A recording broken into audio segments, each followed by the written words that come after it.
During the wedding rehearsal, the groom pulled the priest aside with an unusual request. "Look," he said, "I'll give you $100 if you change the vows. When you get to the part where I'm supposed to love, honor, and obey, and forsake all others, be faithful to her forever, I'd really appreciate it if you just skip that part." He slipped the priest the cash and walked away. The big day arrived. When it was time for the groom's vows, the priest looked him straight in the eye and said, "Will you promise to prostrate yourself before her, obey her every command and wish, serve her breakfast in bed every morning for the rest of your life, and swear before God and your beautiful wife that you'll never even look at another woman for as long as you both shall live?" The groom turned pale, looked around nervously, and mumbled, "I do."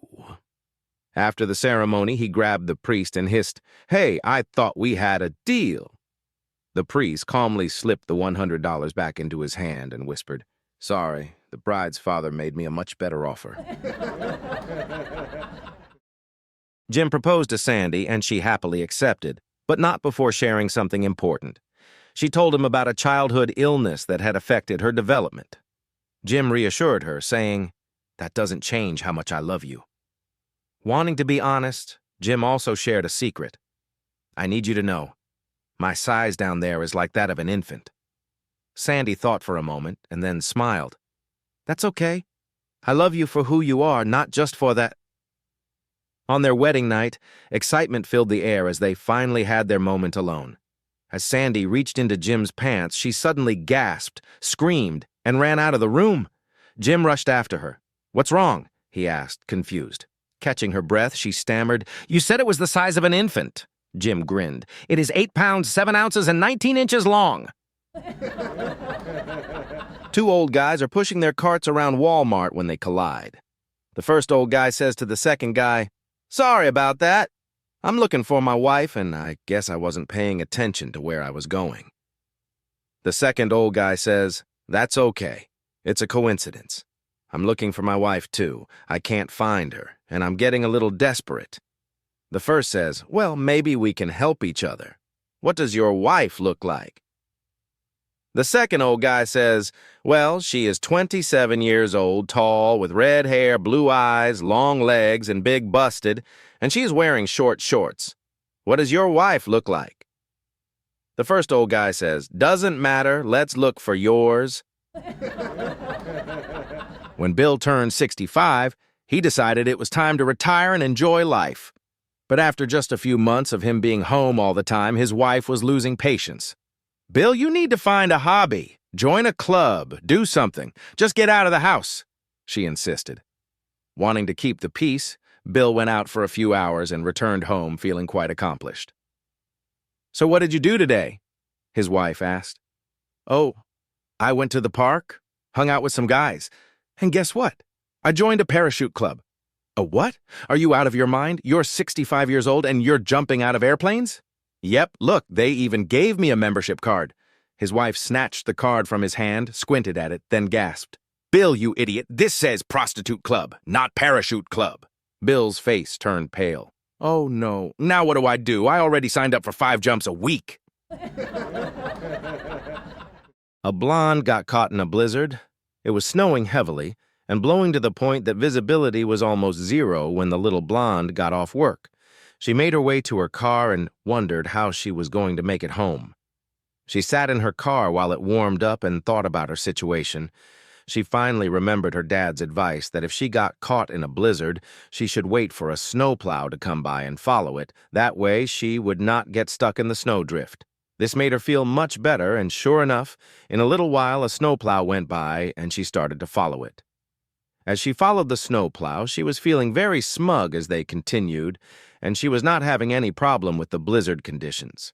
After quite some time had passed, she was somewhat surprised when the snowplow stopped, and the driver got out and came back to her car and signaled for her to roll down her window. The snowplow driver wanted to know if she was all right, as she had been following him for a long time. She said that she was fine and told him of her dad's advice to follow a snowplow when caught in a blizzard. The driver replied that it was okay with him and she could continue following if she wanted, but he was done with the Walmart parking lot and was going over to the Kmart next. A little girl asks her mom, "Mom, can I take the dog for a walk around the block?" Her mom replies, "No, because she's in heat." "What does that mean?" the child asks. "Go and ask your father. I think he's in the garage," her mom says. The little girl goes to the garage and says, "Dad, can I take Lulu for a walk? Mom said she's in heat and told me to ask you." Her dad thinks for a moment, then takes a rag, wipes Lulu with a special scent to mask it, and says, "Okay, you can go now, but keep Lulu on the leash and only go around the block once." The little girl leaves and returns a few minutes later, without the dog. Surprised, her dad asks, "Where's Lulu?" "You'll love this," the little girl replies. "She got tired halfway, so another dog is pushing her home." They weren't in my pockets. Suddenly, I realized I had to leave them in the car. Frantically, I headed for the parking lot. My husband has scolded me many times for leaving my keys in the car's ignition. He's afraid that the car could be stolen. As I looked around the parking lot, I realized he was right. The parking lot was empty. I immediately called the police. I gave them my location and confessed that I had left my keys in the car and that it had been stolen. Then I made the most difficult call of all to my husband. "I left my keys in the car and it's been stolen." There was a moment of silence. I thought the call had been disconnected, but then I heard his voice. "Are you kidding me?" he barked. "I dropped you off." Now it was my turn to be silent. Embarrassed, I said, "Well, come and get me."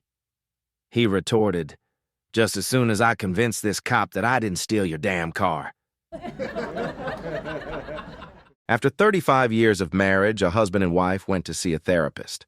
When asked what the problem was, the wife launched into a tirade, listing every issue they had faced during their years of marriage. She went on and on about neglect, lack of intimacy, emptiness, loneliness, and feeling unloved and unlovable. An entire laundry list of unmet needs she had endured.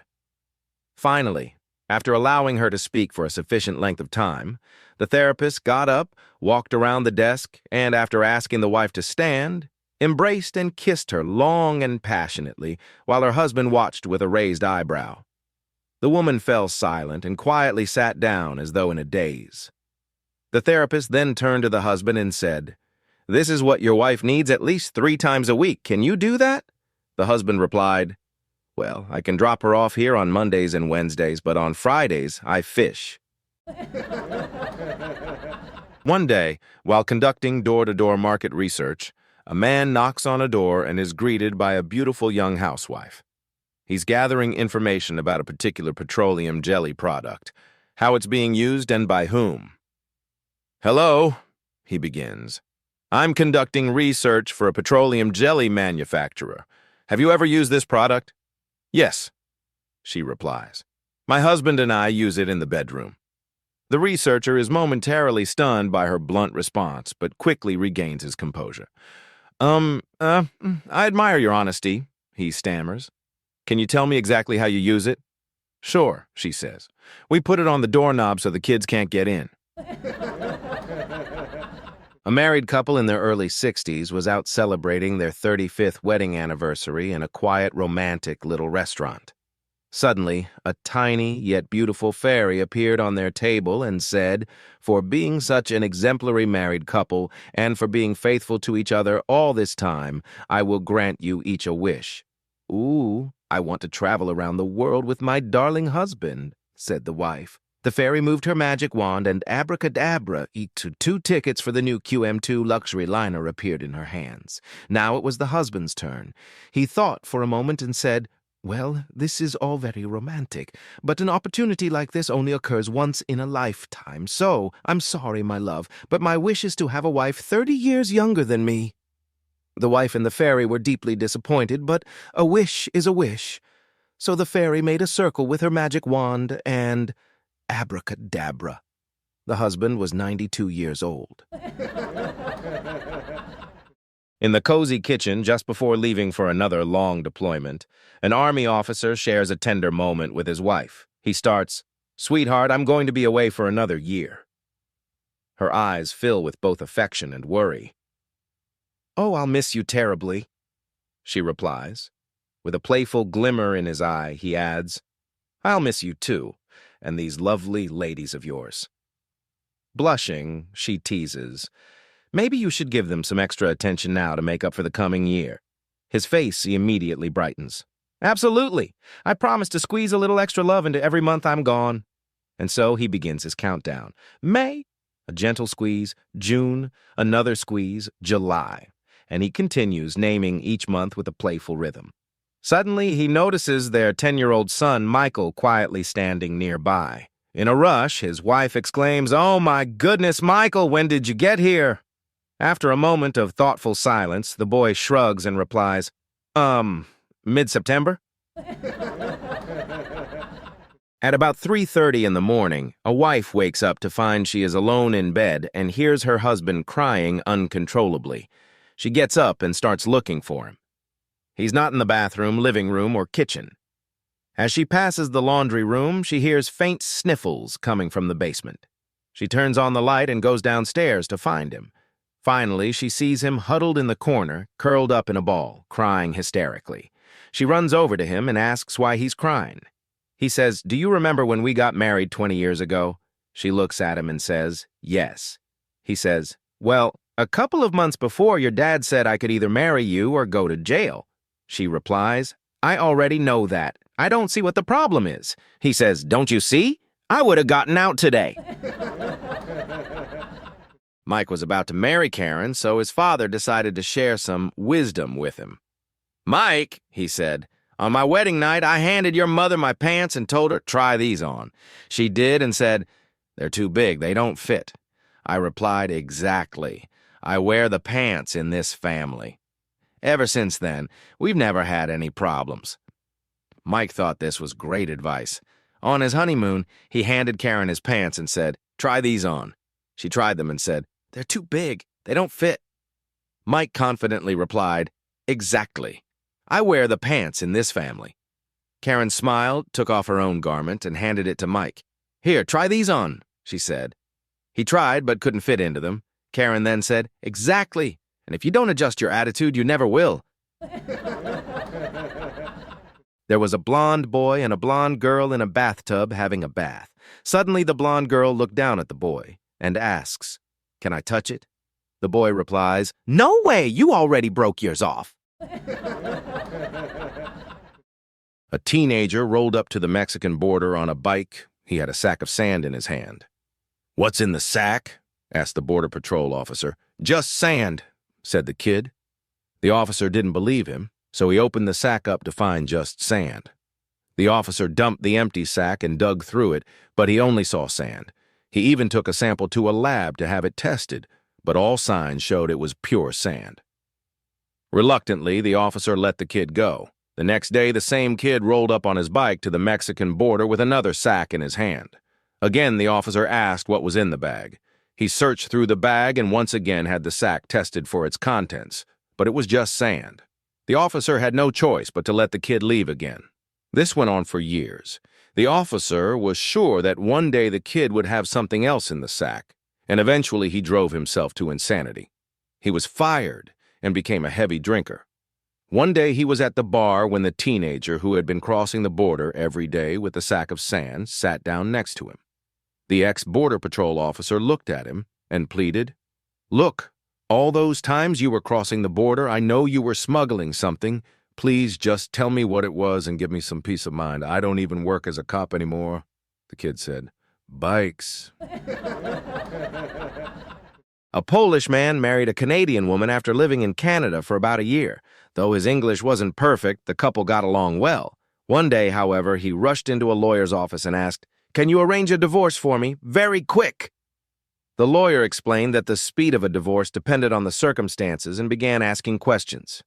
Lawyer, do you have any grounds? Polish man, 1.5 acres and a nice 3-bedroom house. Lawyer, no, what is the foundation of the case? Polish man, oh, concrete, bricks, and mortar. Lawyer, do either of you have a real grudge? Polish man, no, but we have a carport, don't need a grudge. Lawyer, what are your relations like? Polish man, all my relations live in Poland. Lawyer, is there any infidelity in your marriage? Polish man, yes, we have a high-fidelity stereo and a DVD player with 6.1 surround sound. Lawyer, no, does your wife beat you up? Polish man. No, I'm always up before her. Lawyer. Then why do you want this divorce? Polish man. She's going to kill me. Lawyer. What makes you think that? Polish man. I got proof. Lawyer. What kind of proof? Polish man. She bought a bottle at the drugstore and I read the label. It says, polish remover. The little girl looks at Mummy's report card. Mommy, the little girl asks, how old are you? Honey, you are not supposed to ask a lady her age, the mother replied. It's not polite. Okay, the little girl says, how much do you weigh? Now really, the mother says, those are personal questions and are really none of your business. Undaunted, the little girl asks, why did you and Daddy get a divorce? That is enough questions, young lady, honestly.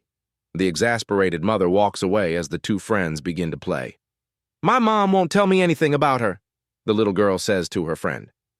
Well, says the friend, all you need to do is look at her driver's license. It is like a report card. It has everything on it. Later that night, the little girl says to her mother, I know how old you are. You are 32. The mother is surprised and asks, how did you find that out? I also know that you weigh 140 pounds. The mother is past surprised and shocked now. How in heaven's name did you find that out? And, the little girl says triumphantly, I also know why you and Daddy got a divorce. Oh, really? The mother asks why. Because you got an F in sex. A woman comes home and tells her husband, remember those headaches I've had for years? Well, they're gone. No more headaches? The husband asks. What happened? His wife replies, Margie referred me to a hypnotist. He told me to stand in front of a mirror, stare at myself, and repeat, I do not have a headache. I do not have a headache. I do not have a headache. And it worked. The headaches are completely gone. Well, that's wonderful, says the husband. His wife then adds, you know, you haven't exactly been a ball of fire in the bedroom these last few years. Why don't you see the hypnotist and see if he can help with that? The husband agrees. After his appointment, he comes home, rips off his clothes, picks up his wife, and carries her into the bedroom. He lays her on the bed and says, don't move, I'll be right back. He goes into the bathroom, returns a few minutes later, and makes passionate love to his wife like never before. Wow, that was amazing, she says. Don't move, I'll be right back, he says. He goes back into the bathroom, returns, and round two is even better than the first. The wife, now breathless, sits up, her head spinning. Once again, the husband says, don't move, I'll be right back. Curious, the wife quietly follows him to the bathroom. There she sees him standing in front of the mirror, repeating, she's not my wife, she's not my wife, she's not my wife. A man walked into a supermarket with his zipper down. A checkout girl walked up to him and said, your Barracks door's open. Not a phrase men usually hear, he looked puzzled but continued shopping. When he was almost done, another man approached him and said, your fly is open. Realizing the situation, he quickly zipped up and carried on. At the checkout, he accidentally ended up in the same line as the girl who had warned him earlier. Deciding to have a little fun, he grinned and asked, when you saw my Barracks door open, did you see a soldier standing at attention? The girl paused for a moment and then replied, no, I didn't. But I saw a disabled veteran sitting on a couple of old duffel bags. My husband and I were dressed and ready for a lovely evening out. Since we'd been burgled in the past, we turned on a nightlight and put the cat outside. When our cab arrived, we stepped out the front door, but our rather tubby cat darted between our legs, ran inside, and bolted up the stairs. Since she loves chasing our budgies, we didn't want to leave them unsupervised. So my husband rushed inside to retrieve her and put her back in the yard. Not wanting the taxi driver to know our house would be empty all evening, I casually explained that my husband would be out shortly. He was just bidding goodnight to my mother. A few minutes later, he climbed into the cab, flushed and out of breath. Then, to my growing horror and amusement, as the cab pulled away, he blurted out, Sorry it took so long, but the little rascal was hiding under the bed, and I had to nudge her gently with a coat hanger to get her out.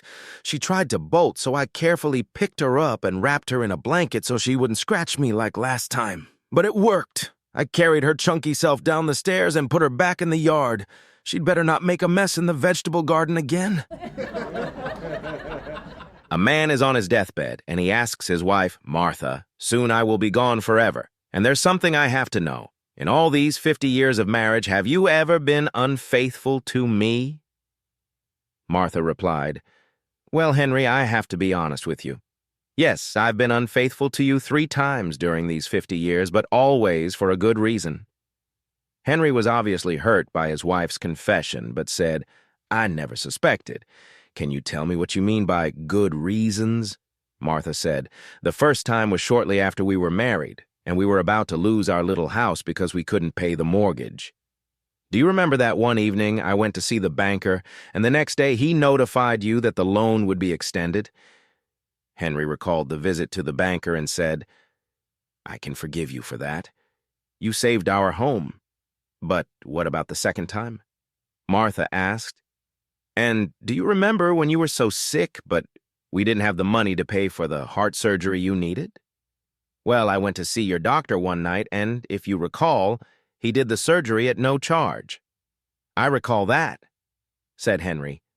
"And you did it to save my life, so of course I can forgive you for that. Now tell me about the third time." "All right," Martha said. "Do you remember when you ran for president of your golf club and you needed 73 more votes?" A judge was interviewing a woman regarding her pending divorce and asked, "What are the grounds for your divorce?" She replied, "About 4 acres and a nice little home in the middle of the property." "I mean," he continued, "what are your relations like?" "I have an aunt and uncle living here in town, and so do my husband's parents," he said. "Do you have a real grudge?" "No," she replied. "We have a 2-car carport and we've never really needed one." "Please," he tried again, "is there any infidelity in your marriage?" "Yes, both my son and daughter have stereo sets. We don't always like the music, but the answer to your question is yes." "Ma'am, does your husband ever beat you up?" "Yes," she responded. "Most days he gets up earlier than I do." Finally, in frustration, the judge asked, "Lady, why do you want a divorce?" "Oh, I don't want a divorce," she replied. "I never wanted a divorce. It's my husband. He says he can't communicate with me." Arthur is 75 years old and played golf every day. One day he comes home looking downcast. "That's it," he tells his wife. "I'm giving up golf. My eyesight has gotten so bad that once I hit the ball, I can't see where it goes." His wife sympathizes and makes him a cup of tea. As they sit down, she says, "Why don't you take my brother with you and give it one more try?" "That's no good," sighs Arthur. "Your brother is 85. He can't help." "He may be 85, says the wife, "but his eyesight is perfect." So the next day, Arthur heads to the golf course with his brother-in-law. He tees up, takes a mighty swing, and squints down the fairway. He turns to his brother-in-law and asks, "Did you see the ball?" "Of course I did," answers the brother-in-law. "I have perfect eyesight." "Where did it go?" Arthur asks. "I don't remember."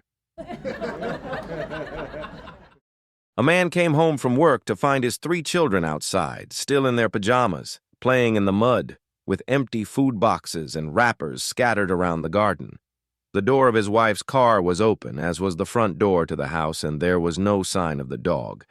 As he walked inside, he found an even bigger mess. A lamp had been knocked over, and the throw rug was against one wall. The TV was on loudly, showing cartoons.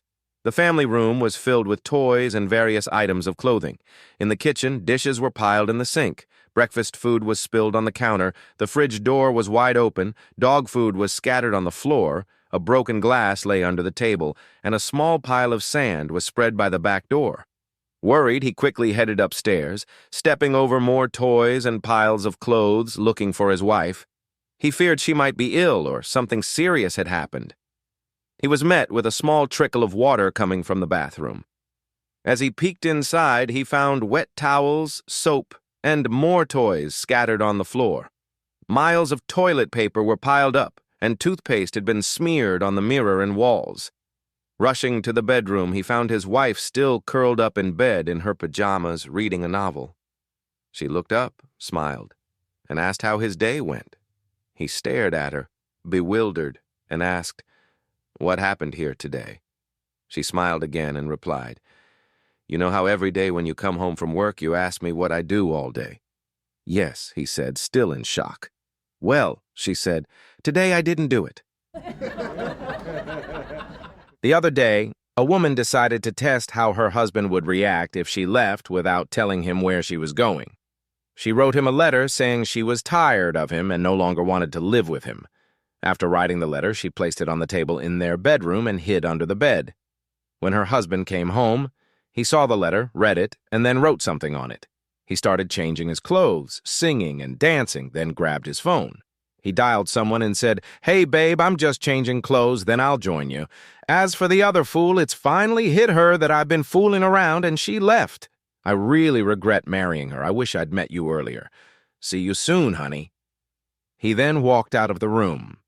In tears and feeling betrayed, she crawled out from under the bed and went to read what her husband had written on the letter.